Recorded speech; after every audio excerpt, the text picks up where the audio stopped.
नमस्कार मित्रों, आज वेद शास्त्र चैनल के माध्यम से हम जानेंगे मकर संक्रांति की कुछ बड़ी बातें कि मकर संक्रांति के दिन हम क्या कर सकते हैं, किस लिए मकर संक्रांति का जो पर्व है वो पर्व मनाया जाता है, कौन कौन से राज्य में किन किन प्रकार से इसको मनाया जाता है, क्यों ये उत्तरायण का महत्व सबसे ज्यादा है, ये सभी चीज आज आपको बताने जा रहा हूं। Makar Sankranti special episode. मकर संक्रांति के बारे में सबसे बड़ी बात है, पर्व मनाने से पहले गीता में लिखा हुआ है कि मकर संक्रांति के जो 3 सबसे बड़े रहस्य है वो 3 रहस्य में आपको बताऊंगा क्यों मकर संक्रांति का इतना बड़ा महत्व है। सभी संक्रांति सूर्य संक्रांति के सभी संक्रांति के अंदर मकर संक्रांति का ही महत्व सबसे ज्यादा क्यों और क्यों मनाया जाता है, आइए उसके ऊपर हम सभी चर्चा। मित्रों, मकर संक्रांति देश के लगभग सभी राज्यों के अंदर अलग अलग सांस्कृतिक रूप से मनाई, हर प्रकार के कुछ ना कुछ नए सांस्कृतिक कार्यक्रमों के साथ मकर संक्रांति का उत्सव मनाया जाता है। तो ये मकर संक्रांति का जो रोचक तथ्य है वो रोचक तथ्य आज मैं आपको बताने जा रहा हूं। सबसे पहले से मकर संक्रांति का अर्थ क्या होता है और मकर संक्रांति के अर्थ को क्या कहा जाता है। मकर संक्रांति में मकर शब्द यानी मकर राशि को बताया जाता है, यानी मकर राशि जो शनि के घर की राशि है वो राशि के ऊपर मकर राशि बताई गई। 12 राशि में से 10वीं राशि वो मकर राशि, तो मकर राशि को बताया। जबकि संक्रांति का अर्थ होता है संक्रमण अर्थात प्रवेश। जब सूर्य मकर राशि के अंदर प्रवेश करता है तब हम उन्हें मकर संक्रांति कहते हैं, यानी मकर राशि में सूर्य को प्रवेश करना, उसको संक्रांति भी बोल सकते हैं, प्रवेश भी बोल सकते हैं। इसीलिए ये दिन हम मकर संक्रांति का पर्व।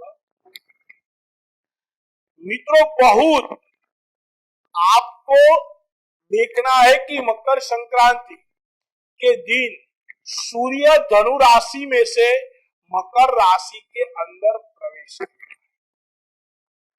यानी गुरु के घर से सूर्य निकलकर शनि के घर मकर राशि, शनि की राशि, उसके अंदर सूर्य प्रवेश करता है। यानी आप ऐसा भी कह सकते हो कि एक राशि को छोड़कर दूसरी राशि में प्रवेश करने की इस विस्थापन विधि को या तो विस्थापन क्रिया को भी हम संक्रांति कह सकते हैं, यानी एक राशि को छोड़कर दूसरी राशि में प्रवेश करना, उसको भी हम संक्रांति को कह सकते हैं। मित्रों, बहुत बड़ी बात है मकर संक्रांति के लिए। सूर्य मकर राशि में प्रवेश करता है, इसीलिए ही हम उसे मकर संक्रांति कहते हैं। मित्रों, सूर्य 12 महीने के अंदर हर एक महीने के अंदर हर एक राशि के अंदर प्रवेश करता है। तो जैसे मकर राशि में प्रवेश किया, ऐसे फरवरी के अंदर वो कुंभ संक्रांति भी लगेगी। मार्च के अंदर मीन संक्रांति भी देखी, अप्रैल के अंदर जो अपना नया साल चैत्री पंचांग के अनुसार हिंदू शास्त्र के प्रमाण से जो नया मास चैत्र से शुरू होता है अप्रैल में, तो वहां पे मेष संक्रांति भी लगती है। तो मित्रों, सूर्य 12 राशि में जब प्रवेश करता है वो सभी राशि के अंदर उसकी संक्रांति तो होती है, लेकिन सबसे बड़ी ये मकर संक्रांति। तो मित्रों, आज मैं आपको वही बताना चाहता हूं कि सालाना 12 संक्रांति के अंदर क्यों मकर संक्रांति का महत्व सबसे ज्यादा है, वो आज मैं आपको बता। या गौर से देखना कि मकर संक्रांति का पर्व सबसे अधिक क्यों मनाया जाता है। सबसे पहले तो देखो कि पृथ्वी 23.5 डिग्री अक्षांश पर झुकी हुई है और सूर्य की परिक्रमा, तब सालाना एक वर्ष के अंदर 4 स्थितियों ऐसी होती। कौन सी 4 स्थिति, वो मैं आपको बताता हूं कि किस प्रकार से ये स्थितियां उत्पन्न सूर्य के कारण होती है। वो आज मैं आपको ये मकर संक्रांति के विशेष कार्यक्रम के अंदर वेद शास्त्र चैनल के माध्यम से आपको शास्त्रों जो हमारे ऋषि मुनियों ने जो वैदिक पद्धति की गिनती से, खगोल की गिनती से जो है वो मैं आपको बताने जा रहा हूं। जब सूर्य के सीधे किरण 21 मार्च और 23 सितंबर को विषुववृत्त की रेखा पर आते, अपने बाद 3 रेखाएं पृथ्वी पर, कर्कवृत्त, मकरवृत्त और विषुववृत्त। तो यानी 21 मार्च से 23 सितंबर तक जो सूर्य के किरण है वो विषुववृत्त रेखा पर पड़ते हैं। 21 जून को कर्क रेखा और 22 दिसंबर को मकर रेखा पर सूर्य के सीधे किरण पड़ते हैं। तो मित्रों, ये 22 दिसंबर के बाद सूर्य सायं जब मकर राशि के अंदर प्रवेश कर जाता है तभी मकर संक्रांति का पर्व मनाया जाता है। ये बात मैंने आपको बताई, कर्क रेखा, विषुववृत्त रेखा और मकर रेखा, ये तीनों रेखा पर हमने चर्चा किया। लेकिन वास्तव में ऐसा है कि चंद्रमा के पथ पर 27 नक्षत्र आते हैं, यानी चंद्रमा को 27 नक्षत्रों के अंदर बांटा गया, जबकि सूर्य को हम देखते हैं तो उसको 12 राशि के अंदर बांटा गया। भारतीय ज्योतिष में इन 4 स्थितियों को 12 संक्रांति के अंदर बांटा गया। तो मित्रों, आइए आज मैं आपको वही बताना चाहता हूं कि जिसमें से 4 संक्रांतियां महत्वपूर्ण, तो कौन कौन सी होती है वो मैं आज आपको बताता हूं। सबसे पहले मेष राशि का जब चंद्र या सूर्य होता है, सूर्यमा जब मेष राशि का होता है तब मेष संक्रांति का महत्व सबसे बड़ा। तुला राशि के अंदर जब सूर्य आएगा तब तुला संक्रांति का महत्व सबसे बड़ा। कर्क राशि के अंदर जब सूर्य है तो कर्क संक्रांति का महत्व सबसे बड़ा है। और मकर राशि में जब सूर्य प्रवेश करेगा तब मकर राशि का भी महत्व उतना बड़ा बताया गया है, क्योंकि ये 4 स्थिति को सबसे बड़ी मेष, कर्क, तुला और मकर। देखा जाए तो 1, 4, 7 और 10। मित्रों, इस दिन से सूर्य होता है उत्तरायण, यानी कि चंद्र के आधार पर 2 भाग किए गए हैं। बहुत समझना जरूरी है, ऐसे सूर्य के अंदर भी 2 भाग हैं। चंद्र के अंदर के कौन से 2 भाग है? तो एक हम हर महीने के अंदर, क्योंकि 27 नक्षत्र हर महीने के अंदर आते हैं और चंद्र पुनः अपनी राशि जो होती है 27 दिन के बाद 28 के दिन वापिस वही राशि में वो।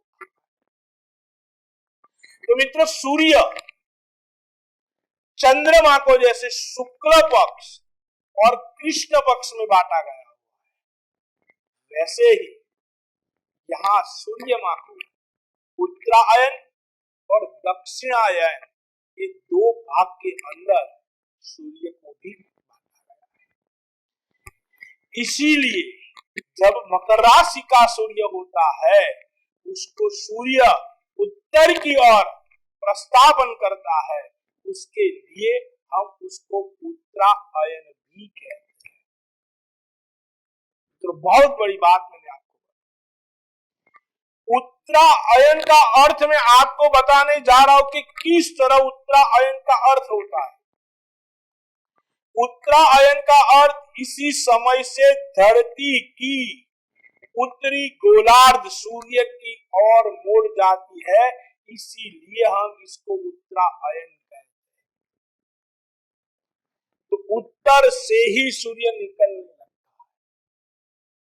इसीलिए उत्तरायण का समय जब निकट आने लगता है तब सूर्योदय लेट होने लगता है, क्योंकि उत्तरी ओर से नॉर्थ ईस्ट की तरफ से ईस्ट साइड से सूर्य आता है, उसके लिए बताया गया है। इसे सौम्ययान भी कहते हैं, सौम्ययान भी कहते हैं। मित्रों, 6 महीने सूर्य उत्तरायण की तरफ गति करता है और 6 मास जो है, 6 महीने है, वो दक्षिणायन की अंदर गति करता है। मित्रों, आज मैं आपको वही बताना चाहता हूं।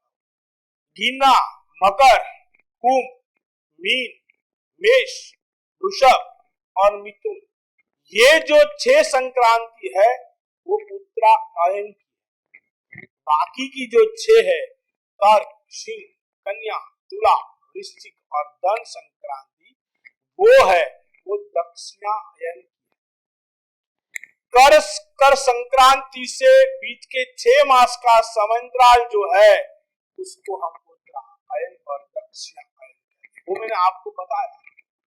मकर से मिथुन, कर्क से धन, 2 अयन है, उत्तरायण और दक्षिणायन। मित्रों, गीता के अंदर भगवान श्री कृष्ण ने भी बताया है, बहुत बड़ा महत्व बताया है कि शुक्ल मास,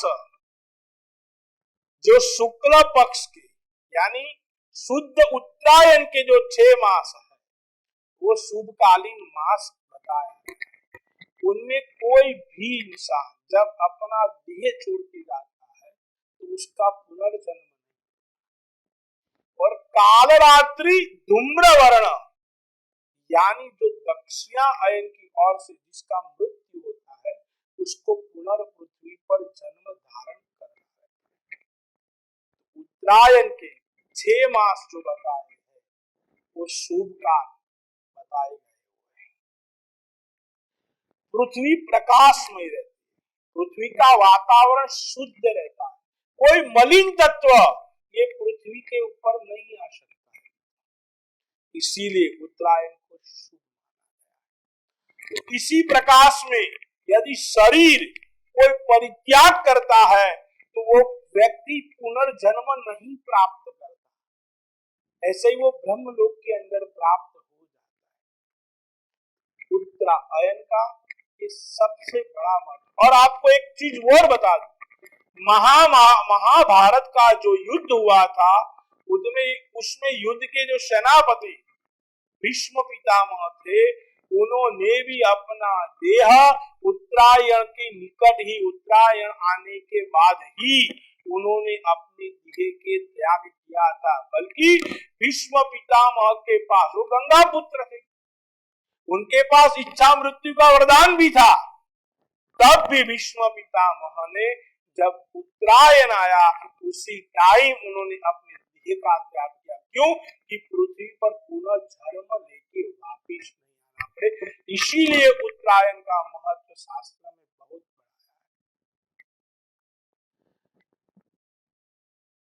जब तक उत्तरायण नहीं आई, जब उत्तरायण में सूर्य ने प्रवेश नहीं किया, तब तक भीष्म पितामह ने अपने देह को त्याग किया। दूसरी बात मैं आपको बताने जा रहा हूं, फसलें उत्तरायण की शुरुआत से ही फसलें जो होती है लहराना लगती है। इस दिन से आप समझो तो वसंत ऋतु की भी शुरुआत हो जाती है। इसीलिए यह जो उत्तरायण का जो पर्व है संपूर्ण, मैं भारत की बात नहीं करता हूं मित्रों, समझो मैं आज आपको जो बात करता हूं भारत की बात नहीं करता हूं, लेकिन संपूर्ण अखंड भारत के अंदर फसलों की आगमन की खुशी के रूप में ये उत्तरायण का पर्व मनाया जाता है। खरीफ की फसलें जो भी होती है वो कट चुकी है और खेत में रबी की फसल लहलहाने, खेत के अंदर, खेत में सरसों के जो फूल होते हैं ना मित्रों, वो मन मोहक लगाने, इसीलिए उत्तरायण का जो पर्व है उसका महत्व सबसे ज्यादा। मैंने आपको बताया अखंड भारत का पर्व मकर संक्रांति, इस पर्व को अखंड भारत के अलग अलग राज्यों में वहां स्थानीय तरीकों से भी मनाया है। सबसे मैंने बोला ना कि भारत के अंदर कई राज्यों में अलग अलग नाम से ये मकर संक्रांति के पर्व के उत्सव को मनाया। तो मित्रों आइए मैं आपको बताता हूं कौन से राज्य में, जैसे कि दक्षिण भारत में इस त्योहार को पोंगल के रूप से मनाया जाता है, वहां लोग पोंगल के रूप से उसको जानते हैं। उत्तर भारत के अंदर हम देखते हैं तो कोई इसको लोहड़ी कहते हैं, कोई खिचड़ी पर्व कहते हैं, कोई पतंग उत्सव आदि कह के भी उसको बुलाते हैं। मध्य भारत में इसे संक्रांति का नाम दिया गया है, संक्रांति कह के उसका पर्व मनाया जाता है। पूर्व उत्तर भारत में वही नाम से इस पर्व को मनाया जाता है। तो मित्रों अलग अलग राज्य के हिसाब से अखंड भारत के अंदर अलग अलग प्रकार से ये मकर संक्रांति का पर्व मनाया जाता है और अलग अलग प्रकार से दान की प्रक्रिया भी की जाती है। तो मित्रों समझो क्यों उत्तरायण के पर्व के अंदर क्यों तिल और गुड़ जो गुड़ होता है ना अपना गुड़, तिल और गुड़ के लड्डू और पकवान क्यों खाए जाते हैं वो मैं आज आपको बताता हूं, समझिए।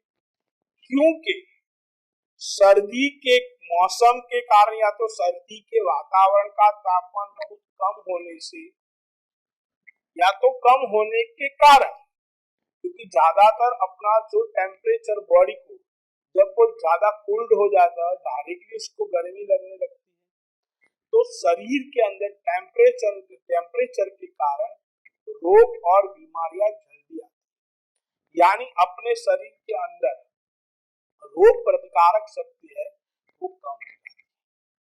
बराबर, तो ये कम रोग प्रतिकारक शक्ति जब कम हो जाती है तो हमारा शरीर जो होता है वो शरीर सशुष्ट नहीं रहता है, अच्छा नहीं रहता है। इसीलिए ये मकर संक्रांति के पर्व के अंदर गुड़ और तिल से बनी मिठाई या तो पकवान बनाए जाते हैं, खाए जाते हैं और गरीबों के अंदर बांटे भी जाते हैं।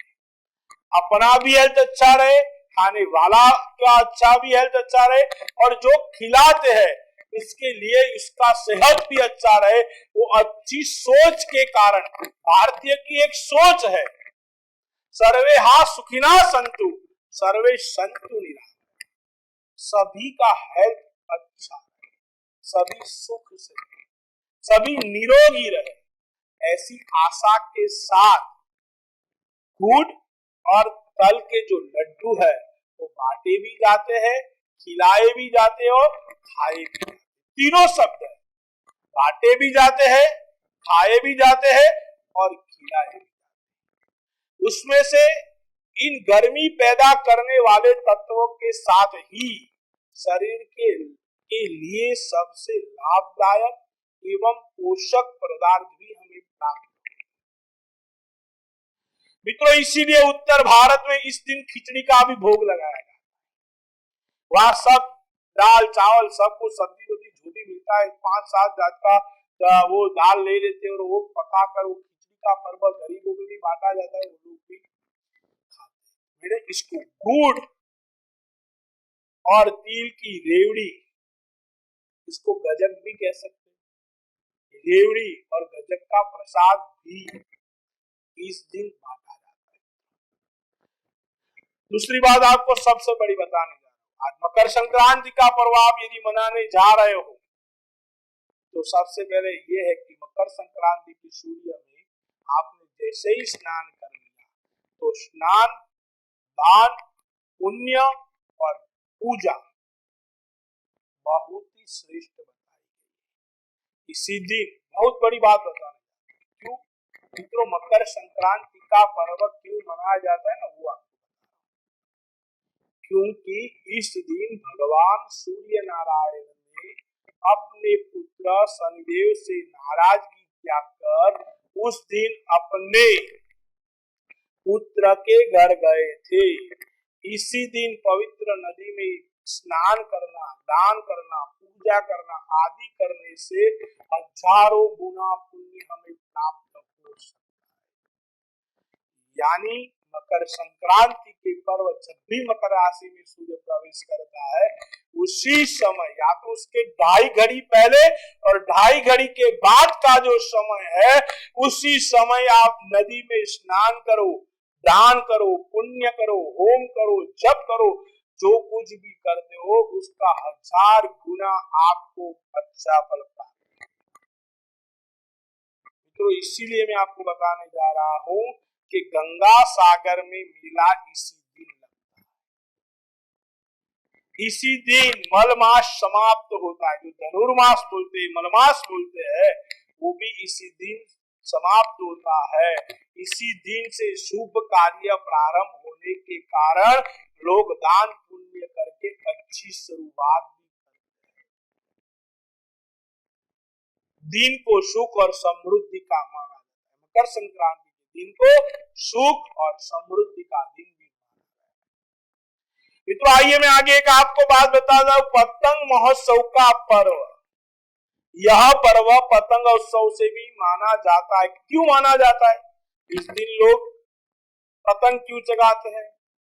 कई लोग बोलते हैं भगवान रामचंद्र ने भी पतंग चगाया था, वो स्वर्ग में गया था, इसीलिए उसी दिन से हम लोग ये पतंग उत्सव मना रहे हैं। लेकिन शास्त्र हम जानने का प्रयास करें, पतंग उड़ाने के पीछे मुख्य एक कारण है, कुछ घंटे आप सूर्य के प्रकाश में बिताते हो तो यह सर्दी का जो समय है उस मास में सुबह का सूर्य प्रकाश शरीर के अंदर जाने से वो स्वास्थ्य वर्धक और त्वचा हड्डियों के लिए अत्यंत लाभदायक होता है।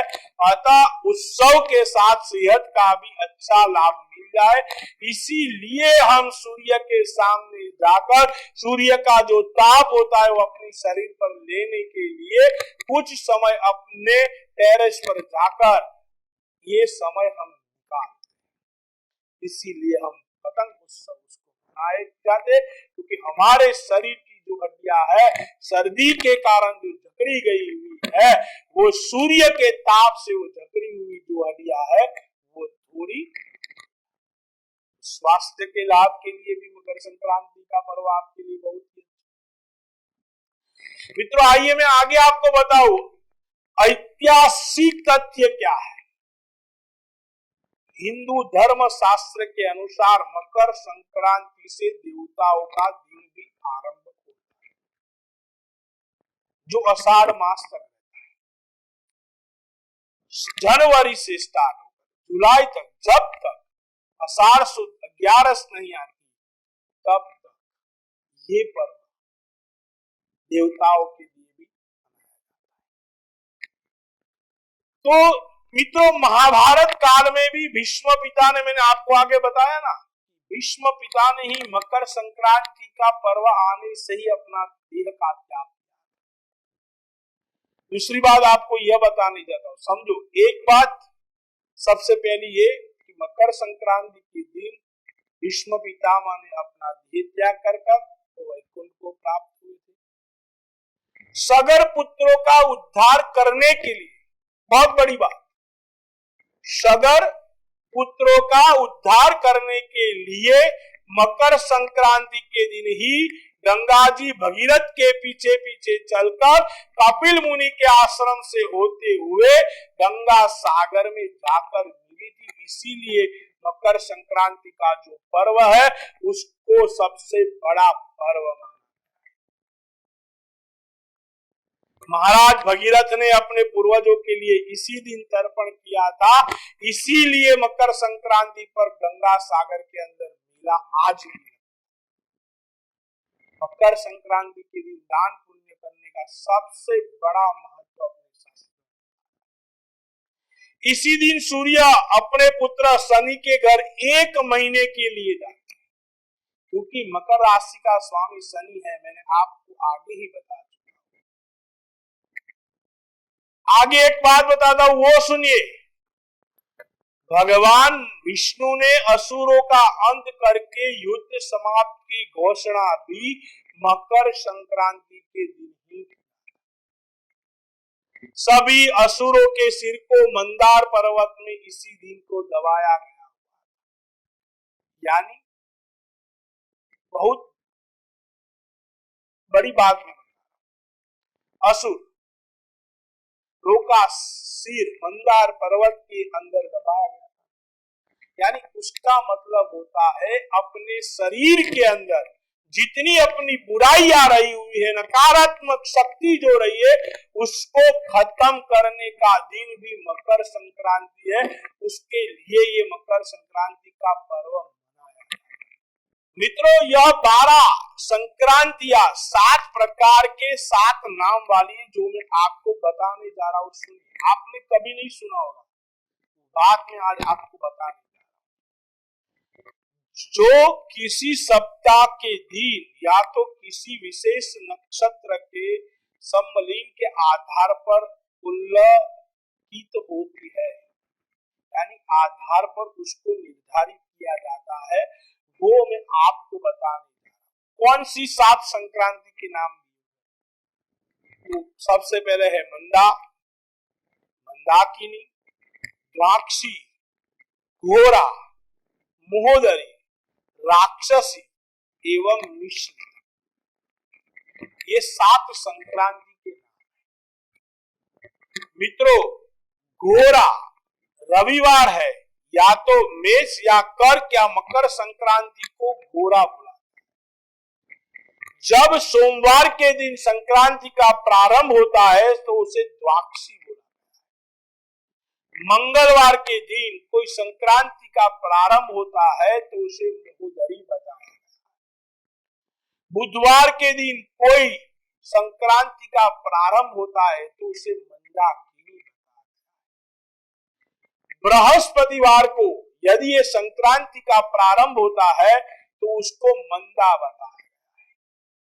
शुक्रवार के दिन यदि संक्रांति का प्रारंभ होता है तो उसे मिश्रिता बताया है।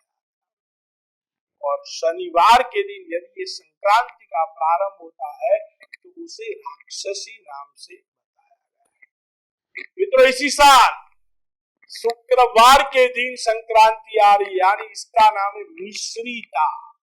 मिश्रिता शुक्रवार से प्रारंभ होने वाली मिश्रितादायक मकर संक्रांति। यथा मेष या कर्क आदि क्रम से आप मंदा, मंदाकिनी, द्वाक्षी, घोरा, महोदरी, राक्षसी, मिश्रिती भी कही जा सकते। यह क्रम से आप जो देखे तो ध्रुव, मृदा, क्षिप्र, उग्र, चर, कुरु या तो मिश्रिता नक्षत्र से पण युक्त हो सकते।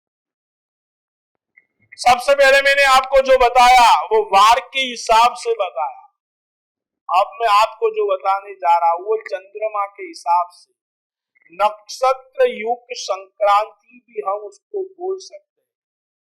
27 नक्षत्र और 28वां अभिजीत को 7 भागों में हम जब विभाजित करते हैं तो उसका ध्रुव या स्थिर, उत्तरा फाल्गुनी, उत्तराषाढ़ा, उत्तरा भाद्रपदा, रोहिणी जो नक्षत्र है, मृदु यानी अनुराधा, चित्रा, रेवती और मृगशीर्ष, ये 4 नक्षत्र के अंदर से यदि जो मकर संक्रांति का प्रारंभ होता है उसे मृदु, क्षिप्र या लघु यानी हस्त नक्षत्र, अश्विनी नक्षत्र, पुष्य नक्षत्र और अभिजीत नक्षत्र को क्षिप्र नक्षत्र संक्रांति भी कह सकते हैं।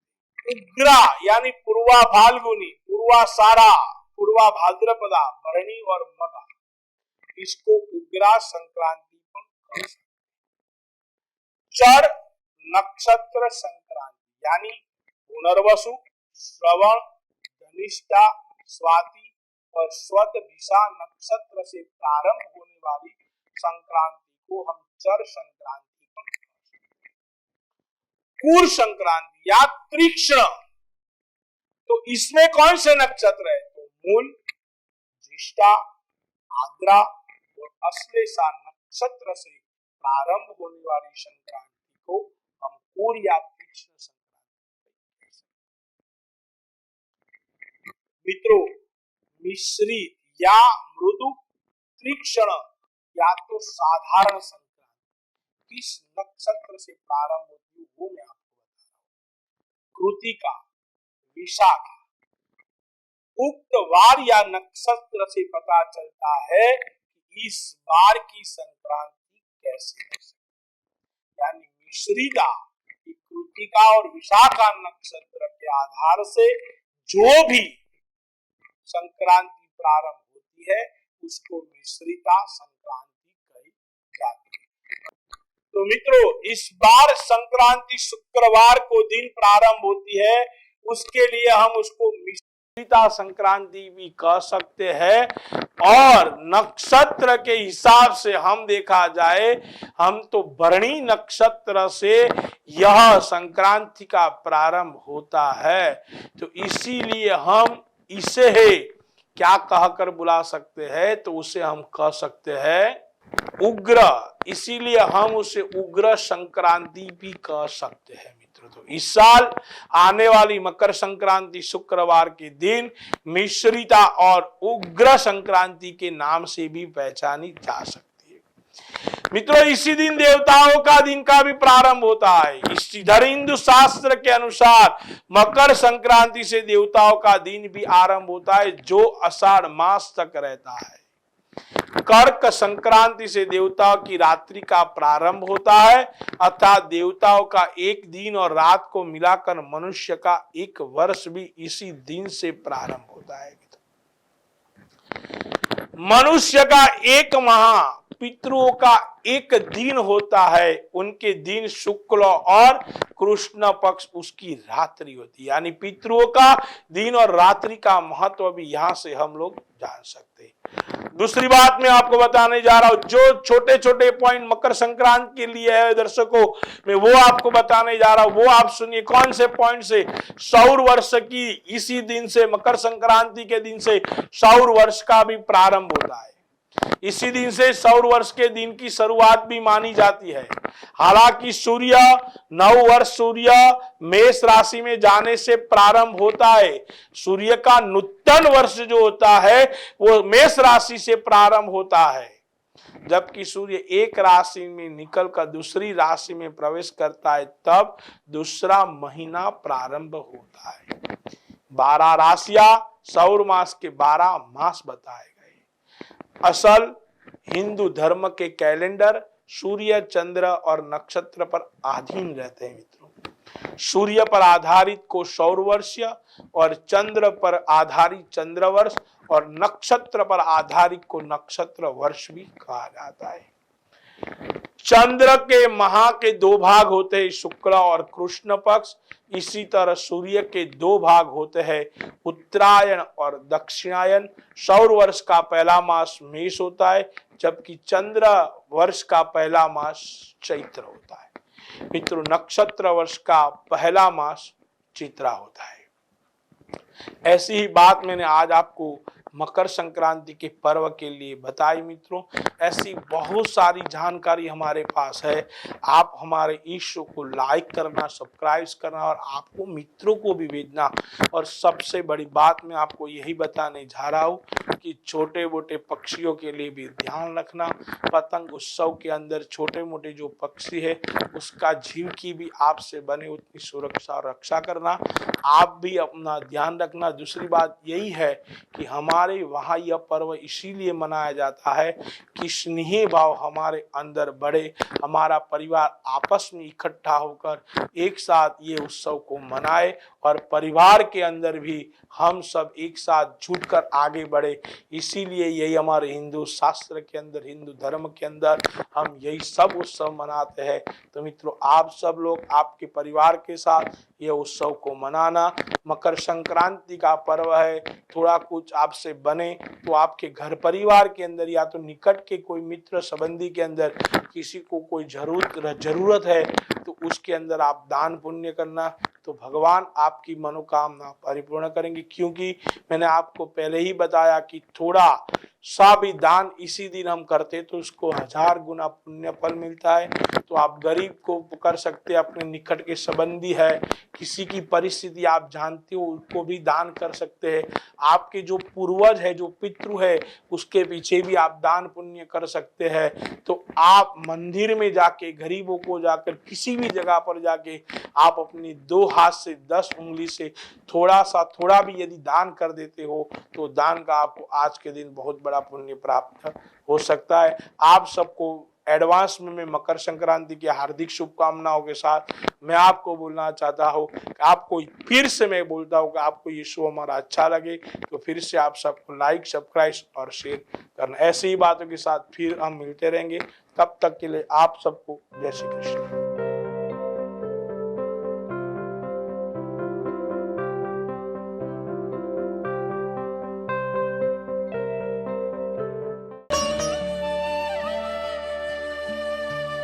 वेद शास्त्र शास्त्र संपन्न सदा संतुष्ट। भारतीय संस्कृति की वैदिक परंपरा वेद शास्त्र। क्या आप अपने जीवन के अंदर अपने भाग्य की प्रगति करना चाहते हो तो आज ही आप भाग्य लक्ष्मी पायरा कार्ड प्राप्त कीजिए। यह भाग्य लक्ष्मी पायरा कार्ड से सबसे पहले आपका लक का मतलब है कि जो कार्य आप कर रहे हो और उसके अंदर आपको जल्दी से कोई भी चीज की प्राप्ति नहीं हो रही है, आप कहीं सेटबैक जा रहे हो तो उससे आपका लक आपको काम करवाएगा। दूसरे नंबर में बिजनेस। यदि आप बिजनेस के अंदर ज्यादातर बहुत मेहनत करते हो और उस मेहनत के अंदर आपको अच्छे फल की प्राप्ति नहीं मिल रही तो यह भाग्य लक्ष्मी कार्ड से आपको अच्छा बिजनेस भी प्राप्त हो सकता है। फ्यूचर। तो फ्यूचर का मतलब है कि आप अपने जीवन के अंदर प्रगति करना चाहते हो, बहुत ज्यादातर आप मेहनत करते हो और उस मेहनत के दरमियान भी आप अपने फ्यूचर को आगे नहीं बढ़ा सकते हो तो यह भाग्य लक्ष्मी कार्ड आपको फ्यूचर के अंदर भी प्रोग्रेस करवाएगा। फाइनेंस। यदि आप बहुत मेहनत करते हो और भी आपकी जो आमदनी है वो वही की वही रहती है, आपको अच्छी सफलता नहीं मिलती, आपके पास बहुत पैसे खर्च हो जाते हैं तो यह भाग्य लक्ष्मी कार्ड से आप अपना फाइनेंस भी अच्छा कर सकते हो। हेल्थ। कई सालों से आपके अंदर कोई बीमारी है, उसका इलाज नहीं मिल रहा, ज्यादातर घर के लोग परेशान रहते हैं आरोग्य की प्रॉब्लम के लिए, हेल्थ के प्रॉब्लम के लिए, तो यह भाग्य लक्ष्मी कार्ड आपके जीवन में आपको हेल्थ के लिए भी आपको अच्छा फायदा दिलाएगा। तो मित्रों, कई लोग ने ये भाग्य लक्ष्मी कार्ड प्राप्त किया है। आप भी आज ही बुक करवाइए भाग्य लक्ष्मी पायरा कार्ड।